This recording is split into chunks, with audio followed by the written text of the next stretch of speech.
Dan Allah berikan kepada bangsa kita itu senjata keris, walaulah kita ada meriam sekalipun, walau kita ada bom sekalipun, kalau kita ada, tapi apalah kita ada, ini keris jangan tinggal. Ini adalah anugerah Allah Ta'ala untuk bangsa kita. Ambil. Apalah keris kita boleh lawan dengan meriam mereka? Apalah keris kita boleh lawan dengan peluru mereka? Apalah keris kita boleh pertahankan daripada kapal perang mereka dan jet mereka? Paling-paling tidak dengan keris dalam tangan kita, kita mati tidak hilang maruah. Kita mati tidak menyerah. Kita mati tidak sia-sia bertumpah darah. Dan barang diingat, mati dalam medan perang bukan satu perkara yang aib. Kalau kita ada iman, kita menang, alhamdulillah dengan iman Ta'ala. Kita mati kembali kepada Allah. Maka takdir timbul. Sebab tadi kita tengok suasananya, ada yang tunjuk silat, apa semua begitu, begini semua. Berlaku perkara ini semua, tawakal Allah, perasaan takut tak boleh ada. Jangan lokek nak beri nyawa anda kepada yang telah beri anda itu nyawa. Diganti dengan nyawa baru nanti. Maka jadilah mereka bal ahya'un inda rabbihim yurzaqun, bahkan hidup di sisi Tuhan dengan nyawa baru, nyawa yang tidak akan dicabut lagi, nyawa yang lebih enak, nyawa yang lebih hidup lagi di alam barzakh sana, ya. Sebelum keluar perang, sebelum keluar mempertahankan, kalau sempat sembahyang sunat taubat dulu. Paling-paling tidak ambil air sembahyang dan kuatkanlah tekad, kuatkanlah niat serang apa ketika nak menghadapi akan musuh. Jadi tak sia-sia nyawa kita. Dengan pegang apa saja yang ada dalam tangan kita demi agama Allah Ta'ala. Tidak aib, tidak aib. Mati dalam perang tidak aib bagi orang Islam. Bahkan satu perkara yang mulia. Satu yang perkara yang mulia. Sebut tentang keris, ya, itu pemberian Allah Ta'ala untuk bangsa Melayu kita. Itu pemberian Allah untuk kita. Kalau kita diberi pedang pun orang Melayu tak kuat angkat pedang. Paling-paling lama setengah jam, 1 jam dah lenguh tangan dia. Orang Melayu bukan kuat sangat muscle. Tapi kalau keris lah, orang tak kuat macam kita pun boleh angkat 2-3 jam pun tak berat. Tetapi keris, halus-halusnya keris, dia boleh menghasilkan luka lebih daripada pedang. Minta keris, siapa ada keris yang ada lok? Yang tu tak ada lok. Yang ada lok, saya nak tunjuk. Keris yang ada lok. Minta parang itu tadi. Saya nak tunjuk banding. Pedang. Pedang ada, tak ada pedang, parang pun boleh. Keluarkan.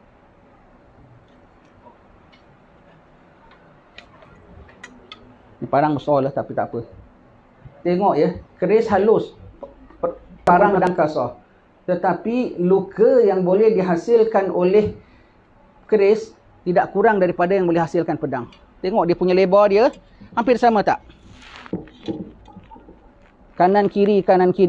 Dia masuk dalam perut orang bukan kurus begini tau. Dia masuk perut orang bukan terbengkok-bengkok gini tau. Dia makan kanan, dia makan kiri, makan kanan. Dia punya luka tu sama lebar dengan ini. Luka dia. Itu Allah Ta'ala beri. Besinya sikit, tapi lukanya sama dalamnya, sama lebarnya, dan makannya lebih banyak. Kalau dengan satu parang saja, 1 kali makan. Tapi kalau 1 kali makan, kalau 7 lok, 7 kali makan. Kalau 5 lok, 5 kali makan. Dan lebar lukanya tu sama dengan lebarnya pedang. Tapi dia ada advantage, dia ringan. Dia ringan. Baik, ambil balik. Kita sebut tanyalah ya, agak-agaknya lah, ini kan banyak yang sedang tengok live kita kan. Kita sebut, wah nak mempertahankan bangsa kita, agama kita dengan keris lah konon, dengan silat lah konon. Agak-agaknya mereka tengok silat kita tadi, mereka gentar tak agaknya? Ke mereka ketawakan? Cakap terus terang. Gentar ke mereka ketawakan? Cakap terus terang. Mereka ketawa jugalah. Gentar-gentar tapi mereka lebih ketawakan. Alah, ini macam dengan bunga-bunga kita tembak, kau mati. Kau tembak, kita mati. Tapi kalau kita tak mati, kau siap. Tetapi kalau kita dengan silat kita, hatta dia ketawa pun tuan dia, segala rencana mereka itu di bawah rencana Allah Ta'ala. Yang rencana Allah Ta'ala juga adalah yang mulia. Hatta tertawanya mereka sekalipun, sekarang ini dan kemudian nanti, termasuk dalam aturan Allah Ta'ala. Innal ladzina ajramu kanu minal ladzina amanu yadhakun wa idza marru bihim yataghamazun wa idza galabu ila ahlihim galabu fakihin wa idza ra'awhum qalu inna haula'i ladallun wa ma ursilu alaihim hafizun fal yawmal ladzina amanu minal kuffari yadhakun 'alal araiki yanzurun hal thuwibal kufaru ma kanu yaf'alun. Orang-orang kufar pada orang-orang mukmin, orang-orang mujrim. Allah Ta'ala sebut orang-orang mujrim belum kufar. Termasuk yang Islam pun, tetapi kalau dalam geng mereka termasuk dalam grup ini. Terhadap orang-orang mukmin dia ketawakan selalu. Tawa mereka pun Allah Ta'ala rekod. Tawa mereka pun masuk dalam langkah Allah Ta'ala. Dia tertawakan. Kalau tengok lalu di kelapangan orang-orang mukmin, termasuklah lalu ke tengok internet ke, mata dia kejam-kejamkan mata, dia kedip-kedipkan mata, tertawakan kita. Mengatakan ini orang tak betul, ini orang tak betul, sesat. Allah Ta'ala sendiri yang templak mereka. Adakah kau diutus untuk jadi penjaga bagi kami semua? Fal yauma, hari ini, hari yang sudah selamat. Hei orang-orang yang dulu dia tertawakan. Hei orang masa kemarin kau ketika dipenggal, kau nampak mereka ketawa berdekah-dekah tengok kau punya keris. Mereka sepak keris engkau, mereka tendang kepala engkau. Kau nampak anak kau tergolek dalam longkang, kau nampak jiran kau semua mereka ketawa berdekah-dekah ketika kau tengah sakaratul maut. Sekarang mari tawakan mereka pula. Mereka dah mati pun. Menang mereka berapa hari saja. Menang mereka hanya berapa hari saja. Menang mereka berapa hari. Diperintah oleh Allah Ta'ala, ketawakan mereka. The last laughter is the loudest laugh. Tertawa yang penghabisan itulah tertawa yang paling kuat sekali. Ketika itu kita diperintah untuk tertawakan mereka. Mudah-mudahan kita dalam golongan yang mentertawakan, ya. Walaupun kita ditertawakan. Tertawakan mereka dengan disuruh ejekkan mereka. Nak makan, nak minum, sekarang apa kamu dapat? Apa hasil kamu dapat? Ingat, kalau kita ditertawakan sekalipun, ingat firman Allah Ta'ala. Tawanya mereka itu pun adalah tempah untuk mereka ditertawakan. Sampai begitu sekali Allah Ta'ala punya angkat orang-orang mukmin, tuan-tuan sekalian. Allah Ta'ala punya angkat orang mukmin. Kita nak melawan bersilat, berbunga itu semua. Pasal kita ni orang-orang ada pegang agama. Nabi kita mengatakan kalau nak bunuh, bunuh dengan sebaik-baiknya. Ya. Maka begitulah kita atur silat. Kita kalau tidak dia mati, kita mati. Tidak kita mati, dia mati. Hatta nyawa kau sekalipun, walau kau kufar sekalipun, walau kau jahat pun, aku tak akan sia-sia nyawamu. Nyawa ikan pun aku tak sia-siakan. Ini kan pula kau nyawa manusia. Maka kita fokus. Tidak aku bunuh kau kecuali dengan nama Allah. Tidak aku bunuh kau kecuali pertahankan agama Allah. Pertahankan nyawa aku. Pertahankan maruah aku. Bukan aku main-mainkan nyawamu. Sebab itu langkah silat itu. Di antaranya sambil buka bunga. Sambil buka bunga. Sambil fokus niat kepada Allah. Dan kalau takdir aku mati pun. Aku berlawan dengan kau bukan kerana ego. Bukan kerana bangga. Bukan kerana nak tunjukkan ketangkasan aku. Keperkasaan aku. Tapi demi Tuhanku. Takdir kau mati, kau tak sia-sia. Takdir aku mati, lebih lagi aku tidak sia-sia.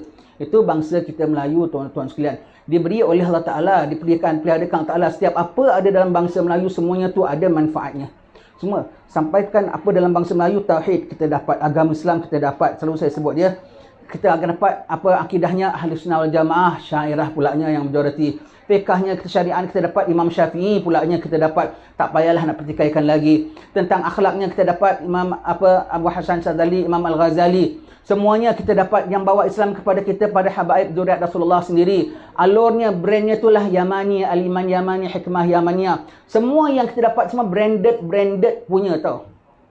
Saya bincang dengan kawan-kawan sampai cerita Piramli itu pun manfaat. Kita kalau tengok cerita Piramli pun banyak pengajaran tau. Hatta langkah silat kita pun bagusnya cara untuk nak lawan musuh. Tidak main terpa, tidak main terajang, tidak main begitu. Allah, bukan hanya dengan tertib, dengan kesenian lagi. Sebaik-baiknya itu Allah Ta'ala berikan pada kita bangsa Melayu, tuan-tuan sekalian. Ya. Itu Allah Ta'ala berikan kita pada bangsa Melayu. Mesti kena berani, mesti kena tenang, mesti kena tahu. Ya, mesti kena tahu. Dan pada masa-masa beginilah tuan-tuan sekalian, tolong buka mata hati. Nombor satu, jangan maksiat.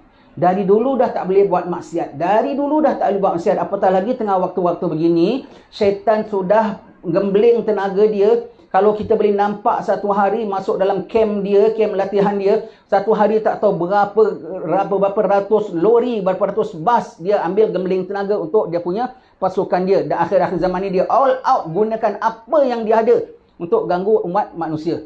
Apa yang dia ada. Maka jangan kita pula layan dia. Dengan kalau kita buat maksiat, iman kita lemah. Iman kita lemah, kita tak dapat protection daripada Allah Ta'ala. Apabila kita dapat protection Allah Ta'ala, musuh kita makin cengkam. Satu, kita buat maksiat, semakin longgar iman kita, semakin kuat cengkaman mereka pada kita. Semakin gelap hati kita, tak dapat isyarat-isyarat daripada Allah Ta'ala.